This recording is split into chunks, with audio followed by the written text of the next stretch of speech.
सम्मानित साथियों, सभी पदाधिकारी जिन्होंने जो आयोजित करवाया उनका भी धन्यवाद। पत्रकार बंधु, पुलिस प्रशासन के लोग, सामने बैठे हुए सभी किसानों, मेरी बहनें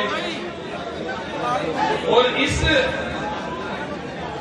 श्योहरा जो मंडी का जो प्रांगण है ये, इसमें खासियत ये है कि नौजवान आज इसमें बहुत तादाद में है। जो सर दिखते हैं वो सफेद बाल नहीं दिख रहे, मुझे ब्लैक कलर दिख रहा, काला कलर। और यही आंदोलन और क्रांति का प्रतीक होता है। यही वो जगह है जहां से आंदोलन शुरुआत होगी। यहां से बड़े बड़े आंदोलन, यहां से शुरुआत हुई सुभाष चंद्र बोस। उसने जो क्रांति की जो मसाल पैदा करी, जो गण दल की स्थापना करी, वो सुभाष चंद्र बोस ने जबलपुर की धरती से करी। हमारे प्रधानमंत्री रहे चंद्रशेखर जी, उन्हें जो अपना केंद्र बिंदु यहां से ही बनाया इनके साथ। ये तो क्रांति का उद्गम स्थल है। और जो लोग यहाँ पे सैनी साहब हैं, रमेश पटेल जी हैं, भगत सिंह जी हैं, संतोष राव है, विवेक पटेल जी हैं, सुंदर जी हैं, और भी बहुत लोग यहाँ पे हैं। बहुत लोग हैं कि लोग बोलने भी नहीं है, वे भी यहाँ पे लोग हैं। लेकिन एक क्रांति की मसाल आप यहाँ से एक जलानी पड़ेगी। भाई एक मिनट आप रुक जाओ, आप एक मिनट रुक जाओ, ऐसे ना बोल लो ना भाई, क्या दिक्कत है? सुन लो, बात सुन लो। इतनी क्रांति की तो जरूरत है ना, जो से स्टेज पे भी खत्म हुआ है। अरे बैठ जाओ, आप भी बैठ जाओ, एक पिछले वाले भी देख लो। आप अच्छा बैठो, एक बार बैठ जाओ, सब लोग बैठो, बैठ जाओ, वो पीछे के लोग भी देख सके, यही बैठ जाओ, बैठो भाई, बैठो। जो सामने है ना, ये बैठ जाओगे तो पीछे के लोग भी दिख जाएंगे। ऐसा ही नहीं कि आप भी बैठो भाई, यही बैठ जाओ, आप भी थोड़ा साइड में हो जाओ, और आप भी बैठो, ऐसा बैठो, ये बैठ जाओ, वैसे भी आपके पीछे भी लोग हैं, आप बैठो। इन्हें प्रेस वालों को छोड़कर सब लोग बैठ जाओ, ये सामने से भी बैठो भाई, आप लोग आप भी बैठो, हम भी आप बैठो, ये बैठो, आपके पीछे भी लोग बहुत हैं। अच्छा चलो सुन लो, देखो ये भौगोलिक शास्त्र हिंदुस्तान के बीच की जगह है जबलपुर, और यहां से क्रांति आपको लगानी पड़ेगी। दिल्ली में आंदोलन चल रहा पिछले 3 महीने से ज्यादा हो गए, 100 दिन हो गए, सरकार मान नहीं रही है। क्योंकि अगर सरकार किसी पार्टी की होती तो सरकार जरूर मान जाती। सरकार पार्टी की तो है नहीं, किसी पार्टी की नहीं, किसी की सरकार। जो हमारे बीजेपी के भाई थे, रात को 2 बजे तक मेहनत करी, यहाँ के पोस्टर फाड़े, यहाँ के मंच तोड़ा, हमारे लोगों को पिटा। अरे हमारे ऊपर क्यों गुस्सा होते हैं भाई? हम तो बीजेपी के नेताओं को मुक्ति अभियान चलवा रहे, आपके बड़े नेता कैद में हैं। आपके अडवाणी जैसे नेता जिन्होंने ये पार्टी बनाई आपकी, जिन्होंने वे आपके कैद में है भाई, उनको छुपा लो। पोस्टर अगर फाड़ने हैं तो भाई सरकार के फाड़ना पोस्टर, हमारे किसानों के पोस्टर फाड़ के काटो। जोशी जी लोग जो एक विचारधारा थी देश में, मुरली मनोहर जोशी, उनकी बोलती बंद कर रखी। वे बोल नहीं सकते, वे स्वदेशी पे बहुत जगह साथ में जाते थे, वे काम करते थे, लेकिन सबको अगर कोई बोलने वाला है तो उसको तो बंधक बना रखा। उनका मुक्ति अभियान चला लो, अगर चलाना है तो अपने नेताओं को छुपा लो, वे जेल में बंद हैं। ये भारत सरकार ने उनको बंदी बनाकर रखा है, उनको छुपवा लो।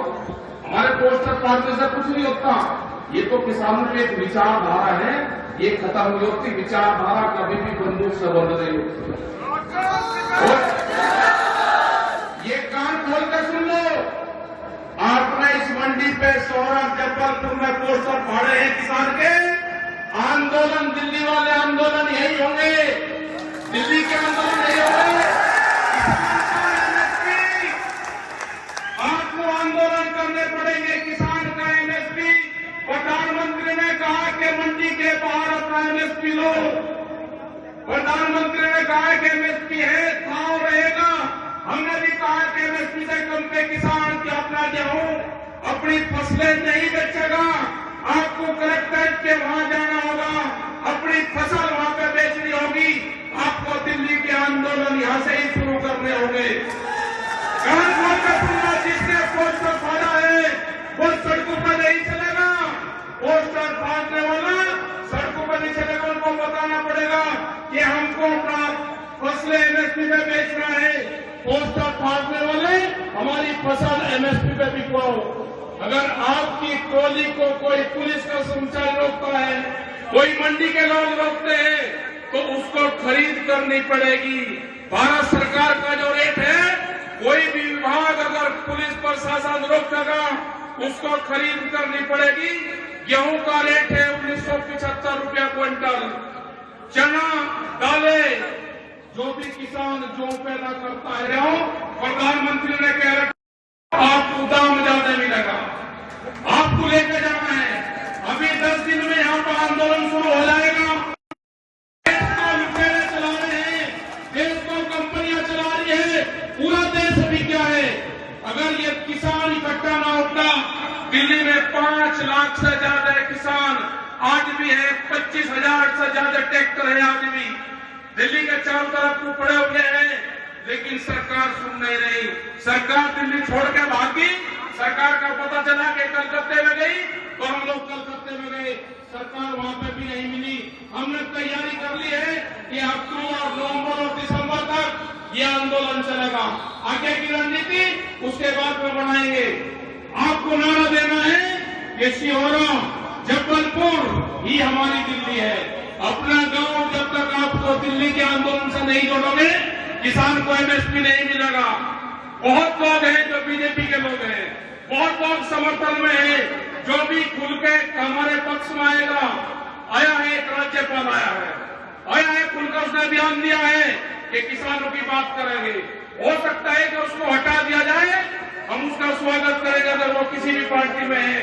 जो भी बीजेपी के लोग किसान आंदोलन का समर्थन करेंगे, हम उसका स्वागत करेंगे। और जो इसके साथ में गद्दारी करेगा, वो जब आएगा तो उसका इलाज भी करेंगे। एक काम खुलकर सुन लो, आपने किसान का पोस्टर फाड़ा है, जिसने भी पोस्टर फाड़ा है उसका इलाज करा जाएगा। जब भी वो जनता के बीच में जाएगा, उससे एमएसपी की बात करना, उससे बात करना कि हम वहां पर मीटिंग कर रहे थे, हमारे पोस्टर फाड़े। ये बात आपको करनी पड़ेगी। ये देश का नौजवान ही क्रांति लाएगा। और ये भौगोलिक क्षेत्र इस हिसाब का है, जबलपुर। यहाँ पे चौधरी महेंद्र सिंह टिकैत जी भी आए, आज से 32 से 35 साल पहले वे यहाँ पे इसी धरती पर आए। उन्हें भी क्रांति की आगाज करी यहाँ पे।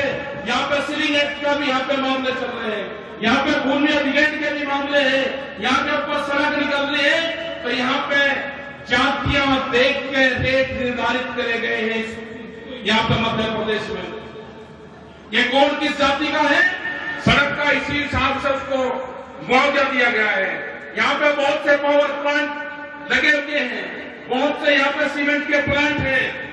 सीमेंट के प्लांट लगा दिए, यहाँ के खनन करोगे और किसानों को नौकरी भी नहीं दोगे। यहाँ पे बहुत आंदोलन करे हमने। यहाँ पे मैयर अम्बा के दर्शन करके आए, वहां पे आंदोलन करे सीमेंट फैक्ट्रियों के खिलाफ। उन किसान जो आज भी मिले, उनको मुआवजा उस रेट पर नहीं दिया गया। यहाँ पे उन किसानों को नौकरी नहीं दी गई। यहाँ पे बड़ी बड़ी कंपनियां देश में आना चाहती हैं, वे अपना वर्चस्व जगाना चाहती हैं। ये देश बड़ी बड़ी कंपनियों के हवाले होगा। इस देश को बचाना होगा तो नौजवान को खड़ा होना पड़ेगा। उसको सोना नहीं, उसको क्रांति की मिसाल जगानी पड़ेगी। क्रांति की मिसाल उसको जगानी पड़ेगी, उसको क्रांति करनी पड़ेगी। देश को अगर बचाना है तो नौजवानों को बचाना पड़ेगा, सोना नहीं। ये 2021 का साल सोने का नहीं, ये क्रांति का साल है। ये जमीनें आपकी जाएगी, आपको मजदूर बनाया जाएगा। देश की गरीब की रोटी तिजोरी में बंद होने जा रही है। दुनिया में भूख का एक नया व्यापार शुरू हुआ है। ये दुनिया में भूख का व्यापार नहीं होने देना। बाजार में रोटी को बाजार की वस्तु नहीं बनने देना। तिजोरी में रोटी को कैद नहीं होने देना। इसके खिलाफ आपको आंदोलन चलाना होगा। जितने भी बड़ी बड़ी कंपनियां हैं अपने अनाज के गोदाम बनाए हैं अनाज के। जितना मध्य प्रदेश में अनाज पैदा होता है इतने बड़े बड़े इनके गोदाम बन गए हैं। ये पूरा अनाज जब किसान की फसल आएगी, एमएसपी है नहीं, 1600-1300 रुपए में आपके गेहूं की खरीद होगी, चने की खरीद आपकी 3000 रुपए में होगी। ये जो सारे चीजें आपकी आ रही है, ये कोई किसान ने रात कूट कर नहीं खाया। किसान को नुकसान इसलिए हुआ है कि उसने अपनी फसल को आधे रेट में बेचा है। यह नहीं बिकेगा। हमको एमएसपी चाहिए। आंदोलन दिल्ली में शुरू हो गया है। आपको अपने आंदोलन यहां पे भी शुरू करने पड़ेंगे। एमएसपी में कम का आपको नहीं बेचना है, आपको डीएम के वहां पर लेकर जाना है। अगर आपको एमएसपी मिलेगी तो दुगने पैसे आपको मिलेंगे। हम अपना प्रोग्रेस कर सकते हैं। क्या है मध्य प्रदेश में? खनन आपके हाथ में नहीं है। खनन का जितना पैसा है वो बड़ी बड़ी कंपनी को जाता है। अनाज आपके आधे रेट में बिकता है। मजदूरी करते हो, मजदूरी से आपका भला नहीं होने वाला। ये कंपनियां चाहती है कि किसान मजदूर बने, किसान फैक्ट्रियों में काम करे, जो लेबर लोग हैं उनको मैं चेंजिंग। अब 8 से 10 हजार रुपए पे आप नौकरियां करोगे। कॉन्ट्रैक्ट फार्मिंग के माध्यम से आपकी जमीनें जाएगी। अगली आने वाली कंपनियां होगी कि वह जमीन आपकी ठेके पर लेगी।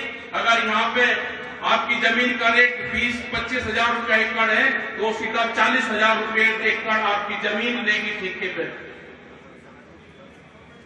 25 से 30 साल और 40 साल बाद में आपकी कोई जमीन आपके पास में नहीं बचेगी। चल सकता मध्य प्रदेश के कुछ क्षेत्र होंगे जहां पर चल सकता है। क्या 10 साल में कोई किसान ट्रैक्टर खरीद सकता है? जो पंपिंग सेट है डीजल से चलने वाला, वो 10 और 15 साल में बंद हो गया, वो नहीं चलेगा। वही रूल रेगुलेशन है। पूरा जो एनसीआर है और जो अभी नई गाइडलाइन आनी है, जो शहरीकरण होगा, शहर का जितना क्षेत्र होगा उसमें एनजीटी लागू होगी। उसके आसपास के जितने भी गांव होंगे वहां पर 10 साल पुराना ट्रैक्टर नहीं चलेगा, 10 साल पुराना इंजन जनरेटर नहीं चलेगा। तो एक किसान को बर्बाद करने की पूरी पॉलिसी तैयार होगी है। दूसरी आ रही है कि बिजली अमेंडमेंट बिल 2020 वो देश में आ चुका है। अगर किसी के पास में 2 पशु होंगे उसको कॉमर्शियल कनेक्शन गांव में भी देना पड़ेगा। जब कॉमर्शियल कनेक्शन लेगा तो पशु नहीं पालने का, दूध का पशुधन हमारा पूरा खत्म होगा। तो ये भी एक कृषि को छोड़ने का प्लान है। तीसरा है कि बिजली का जो लो आना है उसमें बिजली के खाने खुलेंगे। आपने कभी सोचा था कि बिजली के पुलिस स्टेशन खुलेंगे, बिजली के खाने खुलेंगे? तीसरा एक बिल और आ रहा है इसमें, वो है सीड बिल, बीज कानून। ये एक नया एक्ट आ रहा है, अभी पाइपलाइन में है। अगर ये नहीं कर सकते, ये कानून में है, आपको कंपनी से बीज लेना पड़ेगा। अगर दूसरी कंपनी का किसी का आपके खेत में बीज मिल गया तो आपके खिलाफ मुकदमा होगा, आप पे जुर्माना होगा। तो ये कानून आ रहे हैं। आपको अगर आंदोलन से जान बचानी है तो देश में आंदोलन करना पड़ेगा। आपको आंदोलन करना पड़ेगा अगर देश को बचाना है। देश दिया, टेलीफोन विभाग गए, उनके कर्मचारी सब साथ हुए हैं। रेलवे गए, 4.5 लाख कर्मचारी रेलवे के 2022 में हट जाएंगे। वॉलमार्ट जैसी कंपनी आ रही, उनका अगला टारगेट है कि जो साप्ताहिक बाजार देश में लगते हैं उनको खत्म करना है। साप्ताहिक बाजार अगर देश से खत्म होंगे, जो 2 रुपए का संदूर बेचते थे, 2 रुपए की कंगी बेचते थे, जो सस्ते में सामान लोग बेरोजगार हुए साप्ताहिक बाजार से। तो ये देश पार्टी नहीं चला रही, ये यहाँ के लोग गलतफहमी में है। जो बीजेपी के यहाँ के लोग हैं कि हमारी सरकार है, आपकी सरकार नहीं है। आपकी सरकार होती तो हमारे से बात कर लेती। हम किसी के खिलाफ नहीं है। आपकी अगर पार्टी की सरकार होती तो बात कर लेती। आपके वो जो केंद्रीय मंत्री है वे झोला छाप वहां पे कर्मचारी है पार्लियामेंट के, उनकी कोई पावर नहीं होती। ये देश को कंपनी चला रही है देश को, और हम इस देश को ये कंपनी देश को नहीं चलाने पड़ेगी। ये जो गोदाम बने हैं ना, कानून आने से पहले देश में गोदाम बने अनाज के, ये गोदाम एक दिन जनता को तोड़ने पड़ेंगे, ये गोदाम तोड़ने पड़ेंगे। आपने हमारे पोस्टर पढ़े, आप अगर दम था तो हम अडानी के गोदाम तोड़ते, तो हम मान लेते कि ये किसान के अक्सर है। आपने किसानों को छेड़ के गलत काम करा है। यहाँ पे आपको ऊपर वाला माफ नहीं करेगा कभी भी। ये देश को अगर बचाना हो तो नौजवान को खड़ा होना पड़ेगा। हमने पहले भी कहा कि 3 बिल, वे कहते हैं कि ये 3 बिल में क्या है, ये 3 बिल काले कहां से है? अरे इन बिलों की आत्मा काली है। इन बिलों को पार्लियामेंट में गलत तरीके से लाया गया है। इनको कोरोना काल के अंदर जब किसान, जब आम जनता, वो शहरों की जनता अपने घरों में कैद थी, आप इन बिलों को जब लेकर आए हो, इन बिलों की आत्मा काली है। ये बिल आ ही नहीं सकते।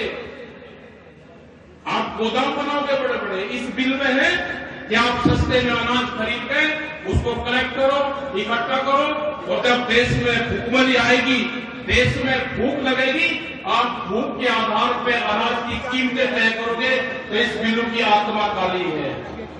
ये नहीं होगा देश में। भंडारण की जो व्यवस्था आपने करी है, ये पूर्ण रूप से गलत है। ये भंडारण देश में नहीं होंगे। ये कॉन्ट्रैक्ट फार्मिंग में है कि आप कहोगे कि साइज, एक तरह का साइज तो एक माँ बाप के बच्चों का नहीं होता, साइज उनका भी अलग अलग हो जाता है। आप कहते हो कि इनका साइज होगा, हम एक तरह का साइज का खरीदेंगे। पंजाब से हमारे लोगों ने कॉन्टेक्ट करा, पेप्सिको कंपनी के आलू के किसान ने, उसमें झरने लगाए गए। एक झरना जो बड़ा आलू था उसको बाहर फेंका, दूसरा झरना जो छोटा आलू था उसको बाहर फेंका, और उन्हें 1 क्विंटल से 35 से 37 किलो 40 किलो आलू उनको मिला। 60 किलो आलू उन्होंने बाहर दिया, उसने बाजार भाव पे किसान ने बेचा। तो ये जो पूरे बिल है, ये बिल वापसी नहीं तो किसान अपने घर वापसी नहीं करेगा। 100 दिन से ज्यादा हो गए किसान, दिल्ली के चारों तरफ 5 लाख से ज्यादा किसान है, वो अपने घर नहीं जाएगा। उसने अपने पक्के मकान बनाना शुरू कर दिए, वहीं पे ही वो वहीं पे ही रहेगा जब तक एमएसपी पे, मिनिमम सपोर्ट प्राइस, जब तक उस पर कानून नहीं बनेगा, जब तक वो नहीं जाएगा। हम आवाज उठाते हैं, जो हमारे फोर्सेस के जो लोग हैं उनकी भी हम आवाज उठा रहे हैं। आप अगर मध्य प्रदेश में या किसी भी स्टेट में जो हमारे पुलिस के जवान हैं, आप उनका अगर क्वार्टर देखोगे तो आप उसमें जा नहीं सकते। वो कोई पुलिस वाला आपसे कितनी भी बड़ी उससे दोस्ती हो, वो अपने माँ बाप को भी अपने क्वार्टर पर नहीं ले जा सकता, क्योंकि एक कमरे का क्वार्टर है, उसको शर्म आती है अपने माँ बाप को भी अपना घर दिखाते हुए। इनका क्वार्टर बड़ा बनना चाहिए, इनकी सैलरी टीचर के बराबर होनी चाहिए। इनका क्वार्टर क्यों 2 रूम का नहीं बनेगा? ये इनको जीवन जीने का अधिकार नहीं है? ये अपने बच्चों को ठीक से पढ़ा नहीं सकते? ये भी हमारा आंदोलन है। अगर देश में एमपी एमएलए की पेंशन होगी तो जो हमारे सरकारी कर्मचारी हैं उनकी भी पेंशन होगी। अगर उनकी पेंशन नहीं होगी तो एमपी एमएलए की भी पेंशन नहीं होगी। जब आपके बीच में आए तो पूछना कि पेंशन छूटेगा या नहीं छूटेगा। जो हमारे फोर्सेस के लोग हैं जो बॉर्डरों पर शहीद होते हैं उनको पेंशन नहीं होगी, और एमपी एमएलए अगर 6 महीने भी रहेगा उसको पेंशन होगी, तो ये देश में दोहरा चरित्र नहीं चलेगा। उनको जवाब देना पड़ेगा, वो किसी भी पार्टी का है, उनको पेंशन छोड़नी पड़ेगी या पेंशन मिले उसका समर्थन करना पड़ेगा, हाउस के अंदर हंगामा करना पड़ेगा।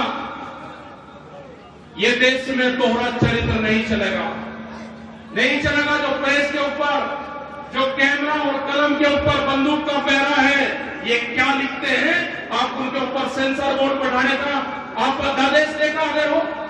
आज भी क्या हालत है प्रेस की, ये कितना सहन करते हैं जनता का। ये यहां से लेकर जाते हैं, वो दिखाते नहीं, क्योंकि इनके ऊपर, इनको अगर मीडिया हाउस चलाना होगा तो सरकार की बात माननी होगी, और नहीं मानेंगे तो ये इनके मीडिया हाउस बंद होंगे।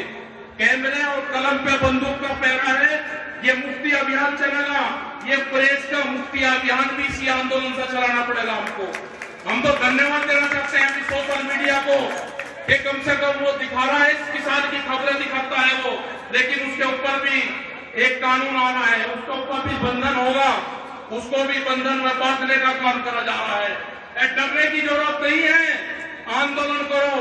देश में जब आजादी मिली तो 90 वर्ष आंदोलन चला और आंदोलनकारियों को गांव के पेड़ के ऊपर ही फांसी दी गई। आज सरकार में इतनी ताकत नहीं है कि किसानों को फांसी दे दे, लेकिन आपको खुद फांसी नहीं खानी, आपको डरना नहीं, आपको जेल जाना पड़ेगा, आपको आंदोलन करने पड़ेंगे। आपके गेहूं की उसकी फसलें आ रही है, आपको अपने गांव से अपनी फसलें ले जाके सड़क पर आपको चलना पड़ेगा। एसडीएम के यहाँ पुलिस प्रशासन रोके तो थाने में किसी भी सरकारी विभाग में आपकी फसल एमएसपी से कम पे अगर खरीद होगी तो आपको टैक्स नहीं, आपको आंदोलन करने पड़ेंगे। आंदोलन होगा तो ये देश बचेगा, नहीं तो बड़ी बड़ी कंपनियों के हाथों में देश चला गया। इसकी जिम्मेदारी है, नौजवान की जिम्मेदारी है, किसानों की जिम्मेदारी है, मजदूरों की जिम्मेदारी है और कर्मचारियों की जिम्मेदारी है। ये कर्मचारी भी अपना आंदोलन चलाएं, हम पूर्ण रूप से आपके साथ में है। 26 तारीख का आह्वान करा है कि 26 तारीख को देशव्यापी बंद होगा, तो सभी दुकानदारों से भी मेरा वो है कि ये दुकानदार भी साथ में खड़े हो जाए, नहीं तो दुकानदार भी बर्बाद होगा। हम दुकानदारों के साथ में भी है, जो छोटा दुकानदार है, जो स्मॉल इंडस्ट्री वाला दुकानदार है, उसके साथ में हम खड़े हुए हैं। आपको अपनी दुकानें बंद करनी है। आप 26 तारीख में साथ दे, जो कर्मचारी है वो भी साथ दे, जो पुलिस फोर्स के लोग हैं वे अपना ड्यूटी करते रहे। अगर सरकार कहे कि आप लाठी चलाओ तो आप पीछे नहीं हटना, आप लाठी चलाने का काम करो, आप अपनी ड्यूटी करो। ये मुक्ति अभियान नहीं चलेगा। जो लोग बंधनों में हैं उन बंधनों को तोड़ना पड़ेगा। अपनी जायदाद, प्रॉपर्टी, जमीन, इनकी कुर्बानी भी उन आंदोलनकारियों को देनी पड़ेगी। बहुत लोग हैं जो जेलों में गए होंगे, आपको उसको त्याग करना पड़ेगा। उसका आप लोग इन सब चीजों के लिए तैयार हो तो आप पूर्ण रूप से इस आंदोलन में जो आप आए, और हमें लगता है कि जितने भी लोग यहाँ पर आए हैं ये सब त्रस्त लोग हैं, अपनी फसलों को आप रेट पे बेचते हैं और जो कीमतें आपको नहीं मिलती उसका प्रभाव यहाँ के मजदूर पर पड़ता है, यहाँ के दुकानदारों पर पड़ता है। जो दुकानदार, एक दुकानदार 100 परिवारों को उधार सामान देता है उस पर पड़ता है। तो किसान का पैसा वो सब में पड़ता है, मजदूर में भी जाएगा, दुकानदार पे भी जाएगा, वो कर्मचारी पे भी जाएगा। तो आप लोग सब इस आंदोलन का साथ दें, अपने आंदोलन खड़े करें, अपने गांव से लगा के शहर तक आंदोलन खड़े करें। आप लोग यहाँ पर आए, बहुत बड़ी तादाद में आप न आए, आपने सुना, आपका बहुत बहुत धन्यवाद। जय हिंद, जय भारत, जय मध्य प्रदेश, जय ये जो घाटी है, जो नर्मदा की घाटी है, इसका भी धन्यवाद। यहाँ के जल को धन्यवाद, यहाँ की जमीन को धन्यवाद और यहाँ के नौजवानी को धन्यवाद। आंदोलन आप खड़ा करो। जय हिंद, जय भारत।